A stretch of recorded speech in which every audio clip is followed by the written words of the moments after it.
uptick to begin the final week of percent across the board. Jeffrey Small joins us now to talk about it. I've been asking everyone, of course, because this is the question you ask at the very end of the year. What's your outlook for 2024, Jeffrey?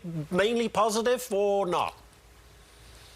Well, I think that what we're going to witness is we're going to see the institutions trying to catch back up to the retail investors. Some of the best stocks still, the mega cap, big tech sector, are underweight institutionally, which means they're flocking to buy them now before the new secular bear market, which just started in AI. Well, let's get to some of your picks. This is a very popular one, Amazon. Tell me about Amazon, and it's at $153 a share. You like it at this price? Well, I like Amazon a lot. They just had their second best reporting quarter in history when the entire market's earnings bottomed this past third quarter. Amazon's got a lot of potential in AI, but the biggest point about Amazon right now is the little guy, you want to be a Warren Buffetteer. You want to get in there before the institutions get in there. And presently, Amazon is only owned 61% institutionally. They do expect earnings to rapidly increase in 2024. As a result of that, that's one of the biggest reasons why, the two biggest reasons why you want to own that stock at this time.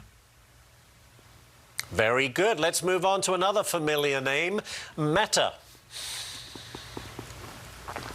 Well, Meta's another one the institutions are changing. I mean, it was just a week and a half ago they were 70% institutionally owned. Now they're up to 78, and the stock has gone up $30 a share over that time frame.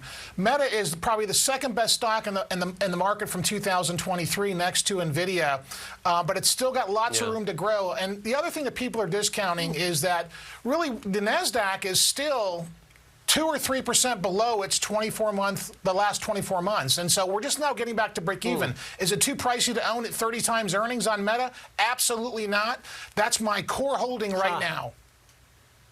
Very good. Well, Stuart Varney, we'll talk all day long about Microsoft. You like it too, right?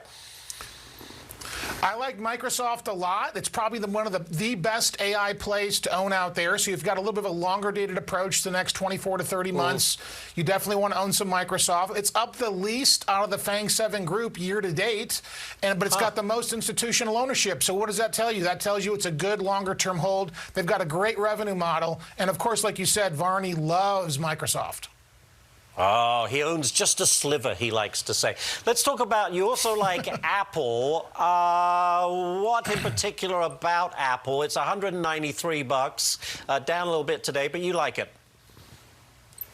Well, Apple's earnings and margins are expected to come up in 2024. So the whole earnings outlook has changed. As we've bottomed out, rates are coming down, things are going to compress, earnings are going to go up in terms of rates. And so that's a good news for Apple. But Apple's going to have a suite of AI apps coming out in 2025 that will add to their services bottom line, which is really where all the growth is right now in terms of Apple's revenue model. And so I would look to own Apple for a little bit longer dated approach. Can we expect great returns of, 40, 50% to 200% in the Magnificent Seven this year?